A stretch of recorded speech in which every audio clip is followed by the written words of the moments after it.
Once upon a midnight dreary, while I pondered weak and weary upon a many quaint and curious volume of forgotten lore, while I sat nearly napping, suddenly there came a tapping, as of someone gently rapping on my chamber door. "'Tis some visitor," I muttered, "rapping at my chamber door. Only this, nothing more."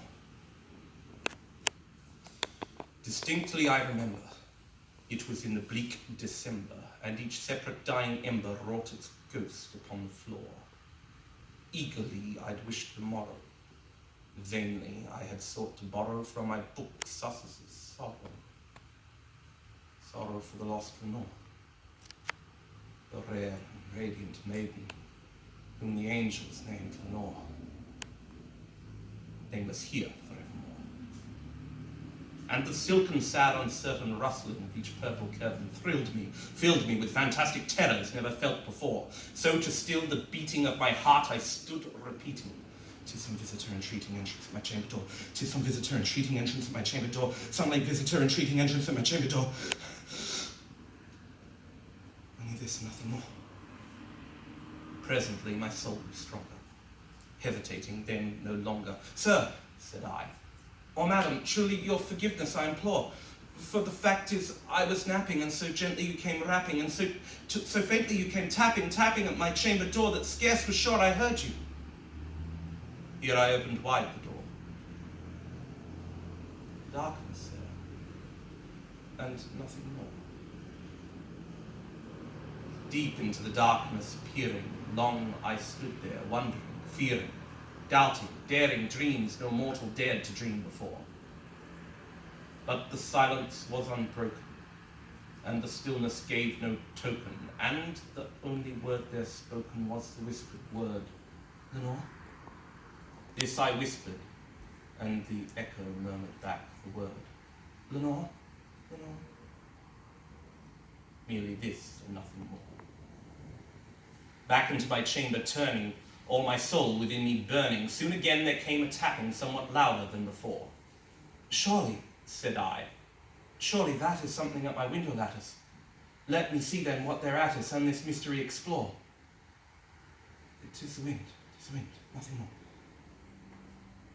Open wide I flung the shutter, when with many a flirt and flutter inward stepped a stately raven of the saintly days of yore. Not the least obeisance made he, nor a minute stopped, nor stayed he, but with mien of lord or lady perched above my chamber door, perched upon a bust of Pallas just above my chamber door, perched and sat, nothing more. Then this ebony bird beguiling my sad fancy into smiling, by the stern decorum of the countenance it wore. "Though thy crest be shorn and shaven, thou," said I, "art sure no craven. Ghastly, grim, and ancient raven, wandering from the nightly shore, tell me what thy lordly name is on the night's Plutonian shore." Quoth the raven, "Evermore." Much I marvelled this ungainly fowl to hear discourse so plainly, though its answer little meaning, little relevancy bore. For we cannot help agreeing that no living human being ever yet was blessed with seeing bird above his chamber door, bird or beast upon the sculptured bust above his chamber door, with such a name as Nevermore. But the raven sitting lonely on the pallid bust spoke only that one word, as if his soul in that one word he did outpour. Nothing further did he utter, not a feather then he fluttered, till I scarcely more than muttered, "Other friends have flown before. On the morrow he will leave me, as my hopes have flown before." Quoth the raven, "Evermore." Startled at the silence broken by reply so aptly spoken, "Doubtless," said I, "what it utters is its only stock and store, caught from some unhappy master, whom unmerciful disaster followed fast and followed faster, till his songs one burden bore, till the melancholy dirges of his heart one burden bore, of nevermore." But the raven still beguiling all my fancy into smiling, straight I wheeled a cushioned seat in front of bird and bust and door. Then upon the velvet sinking, I betook myself to linking, fancy unto fancy thinking, what this ominous bird of lure, what this grim and ghastly gaunt and ominous bird of yore, meant in croaking nevermore. Thus I sat engaged in guessing, but no syllable expressing, too foul whose fiery eyes now burned into my bosom's core.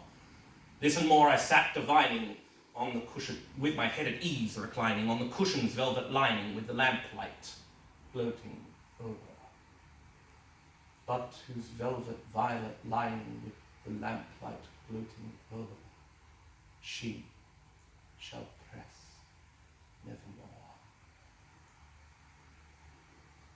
Then methinks the air grew denser, perfumed by some unseen censer, swung by seraphim whose footfalls tinkled on the tufted floor. Wretch, I cried, thy God has lent thee, by the angels he has sent thee. Respite, respite and nepenthe for my memories of Lenore. Quaff, oh quaff this kind nepenthe, and forget my lost Lenore. Quoth the raven, nevermore. Prophet, said I, thing of evil, prophet still if bird or devil, whether tempter sent or tempest tossed thee here ashore, desolate yet all enchanted, by this desert land and haunted, on this home I horror haunted, tell me truly I implore, is there balm in Gilead? Tell me truly I implore. Quoth the raven, nevermore. Prophet, said I, thing of evil, prophet still if bird or devil, by that heaven that bellows above us, by that God we both adore. Tell this soul with sorrow laden, if within some distant Aidenn he should clasp a scented maiden, whom the angels named Lenore. Clasp a rare and radiant maiden, whom the angels named Lenore. But quoth the raven, nevermore. Be that word our sign of parting, bird or fiend, I shrieked, upstarting. Get thee back into the tempest, and the night's Plutonian shore. Leave no black plume as a token of thy lie thy soul has spoken. Leave my loneliness unbroken. Quit the bust above my door. Take thy beak from out thy heart, and take thy form from out my door. Quoth the raven, nevermore.